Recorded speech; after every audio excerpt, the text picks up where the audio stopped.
Muito bom dia, queridos irmãos, queridas irmãs. É uma alegria muito grande poder compartilhar a palavra do Senhor nesta manhã. Uma manhã muito especial. Uma manhã em que nós, com a graça e a permissão do Senhor, estamos celebrando, estamos cultuando ao Senhor e agradecendo especialmente por todas as bênçãos derramadas sobre as nossas vidas e em especial neste domingo em que falaremos sobre a missão da igreja.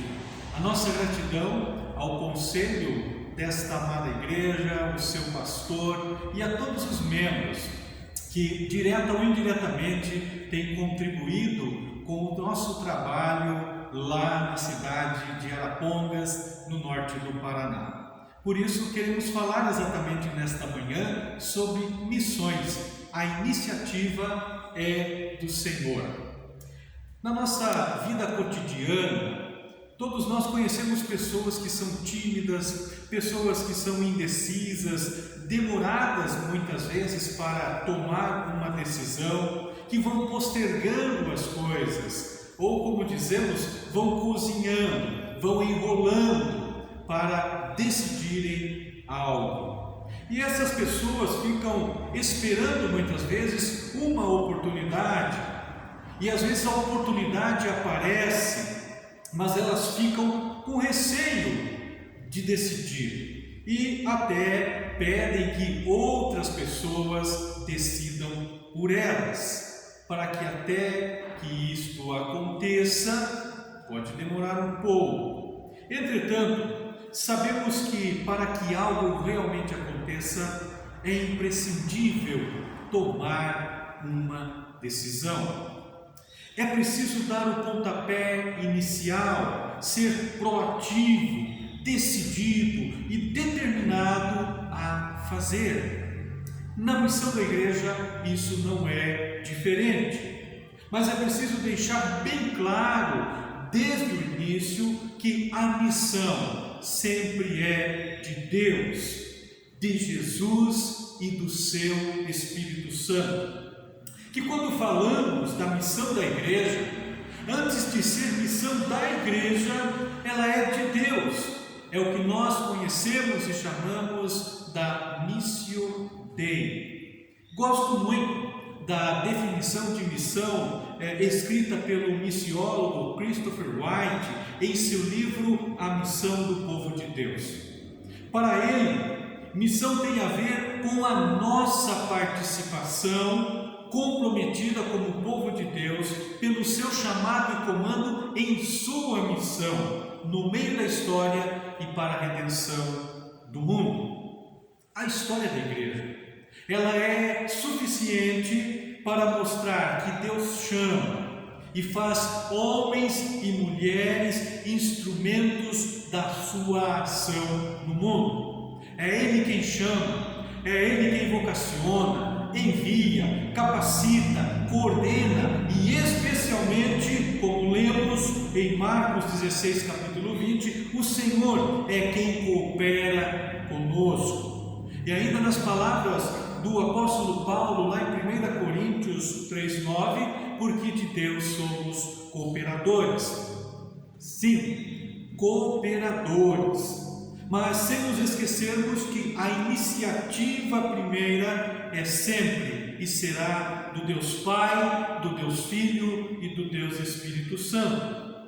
Por isso, ao falarmos hoje, nesta manhã, sobre missão, é uma iniciativa do Senhor. A leitura que fizemos já neste culto, lá em Atos capítulo 9, do versículo 1 ao versículo 9, revela-nos o apóstolo Paulo, ou como diz o texto ainda, Saulo. E ali nós vamos exatamente perceber que o Senhor toma a iniciativa. O Senhor é que vai cooperar e é o Senhor que vai coordenar este chamado para que então Saulo se levantasse e cumprisse o seu chamado missionário. Por que isso acontece? Porque, em primeiro lugar, meu irmão e minha irmã, Jesus é quem nos chama. Saulo se dirigia para Damasco e levava uma autorização para prender mais e mais cristãos, e no caminho ele ouviu uma voz que dizia: Saulo, Saulo, por que me persegues? Foi um chamado nominal, decisivo e determinado a transformá-lo de perseguidor a perseguido. Veja, a iniciativa não foi de Paulo, e sim de Jesus, que tinha um plano maior para aquele homem. E na história do povo de Deus, na história de toda a igreja, muitas pessoas foram chamadas por Deus: Noé, Abraão, Elias, Moisés, Samuel, Ana, Isaías, Jeremias, Ezequiel. Os primeiros atos do ministério de Jesus aqui na terra foi exatamente dedicado a chamar pessoas. Ele tomou a iniciativa e chamou Pedro, Tiago, João, Bartolomeu, Mateus, Tomé e até Judas Iscariotes, e todos atenderam ao seu chamado. De acordo com a teologia reformada, este primeiro chamado que cada um recebe é um chamado à salvação, que nós chamamos de chamado eficaz.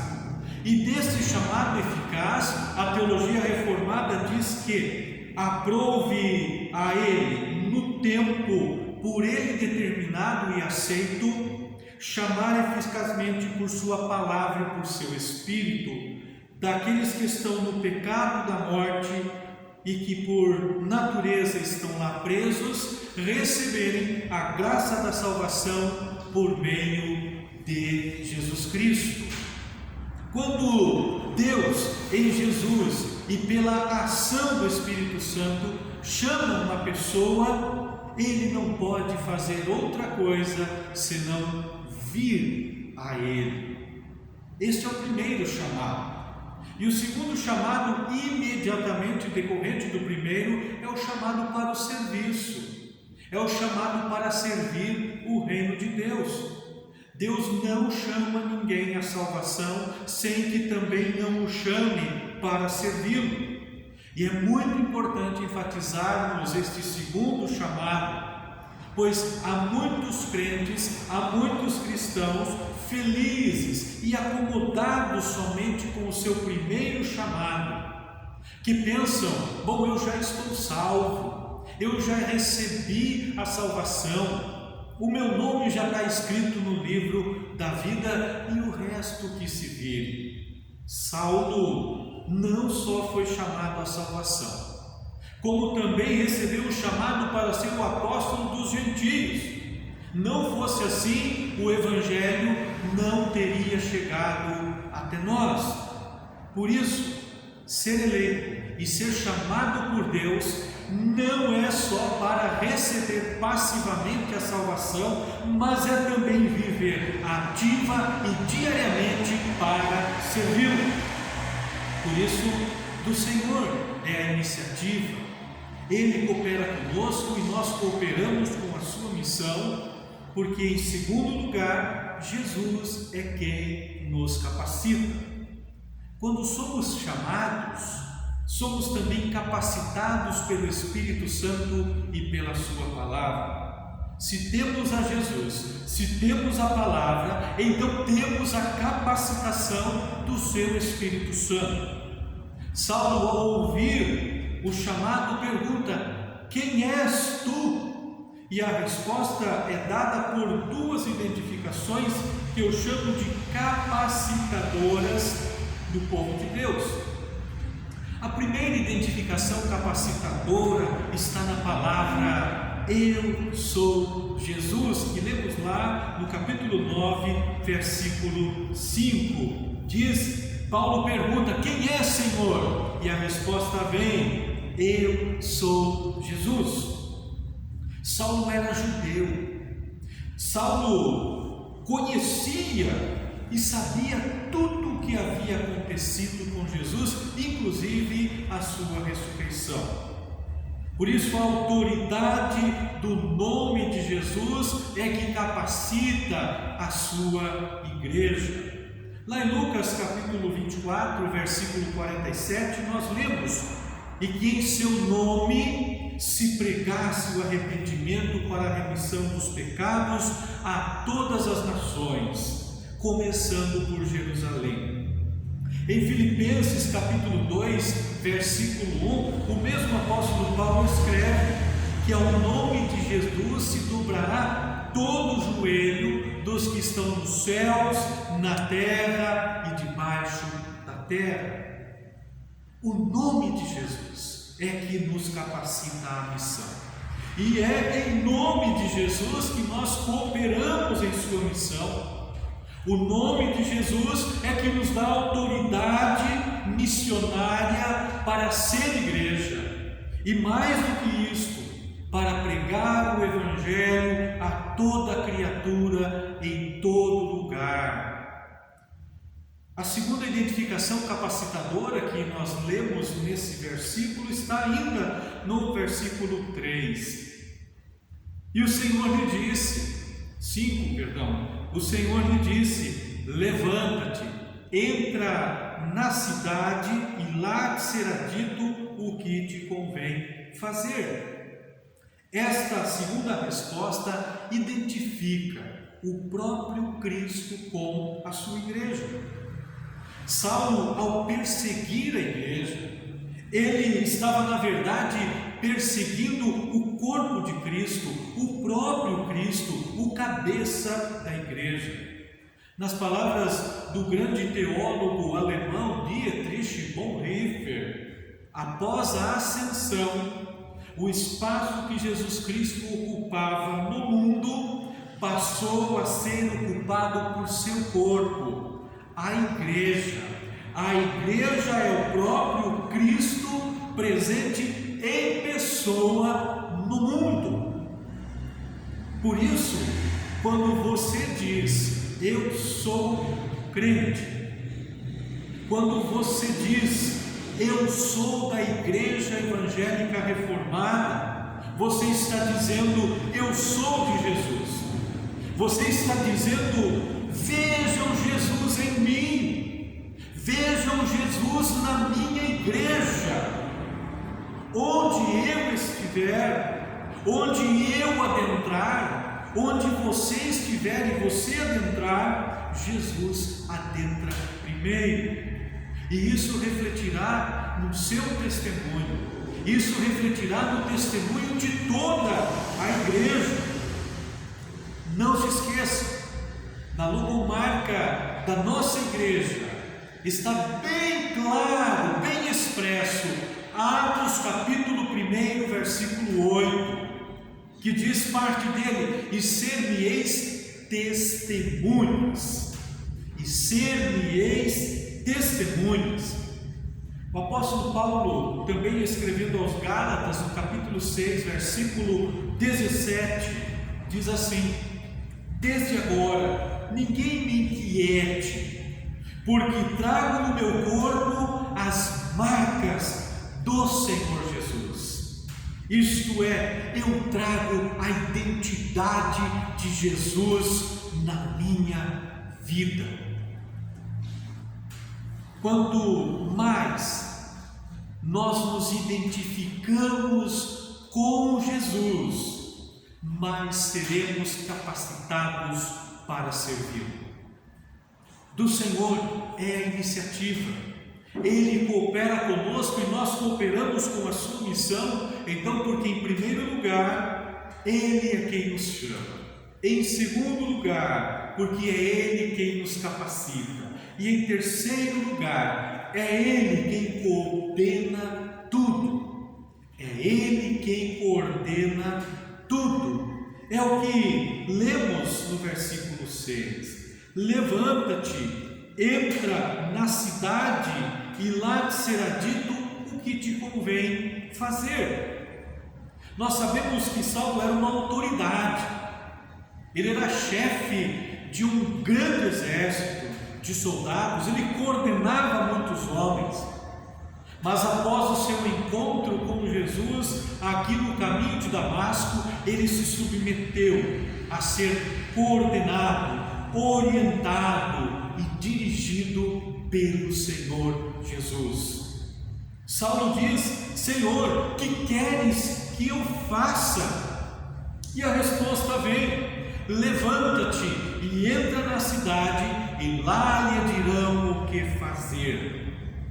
Irmãos, irmãs, atender ao chamado, à capacitação, à coordenação de Jesus é que nos colocará no lugar certo, na hora certa, para testemunhar e falar do Evangelho.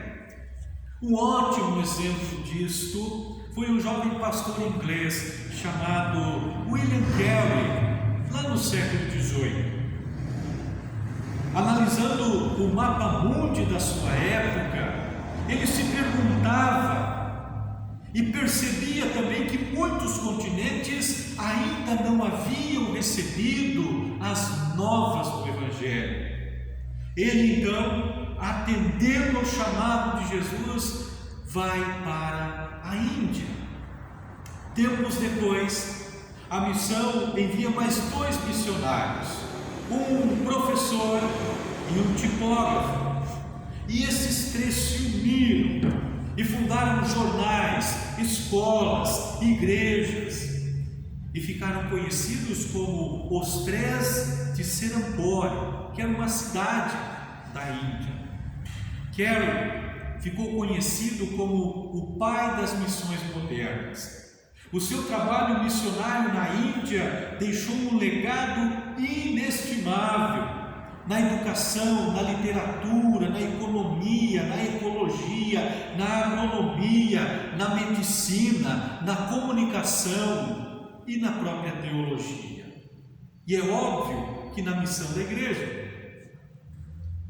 E a frase que mais marcou na vida deste homem, que marcou as suas ações pelo reino de Deus, era: realizar grandes coisas para Deus, esperar grandes coisas de Deus.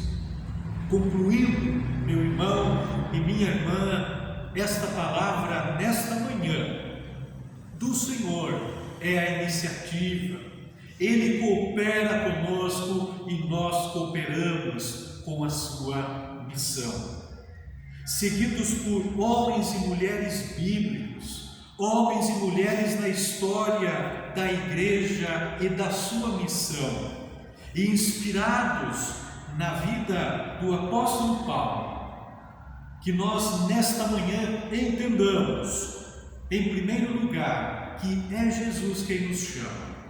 Em segundo lugar, que é Jesus que nos capacita. E em terceiro lugar, que é Jesus quem coordena tudo. E também, seguindo esta ministração, o nosso querido pastor Ilmo vai apresentar a vocês um pouco do projeto Arapongas, aqui no norte do Paraná. E este projeto que será apresentado a você é prova de que o Senhor nos chamou ao projeto em Arapongas, chamou a Igreja Evangélica Reformada para o norte do Paraná. Prova é de que o Senhor nos tem capacitado, prova de que o Senhor tem coordenado todas as coisas e que nós, homens e mulheres, com toda humildade e simplicidade, temos cooperado com este projeto. Desde já, a nossa mais profunda gratidão, em nome do Conselho aqui da Igreja Evangélica Reformada de Arapongas, a você que já tem contribuído e a você que também vai contribuir e orar por este projeto também a partir de agora. E que a Ele seja dada a honra, o louvor e a glória para sempre. Amém.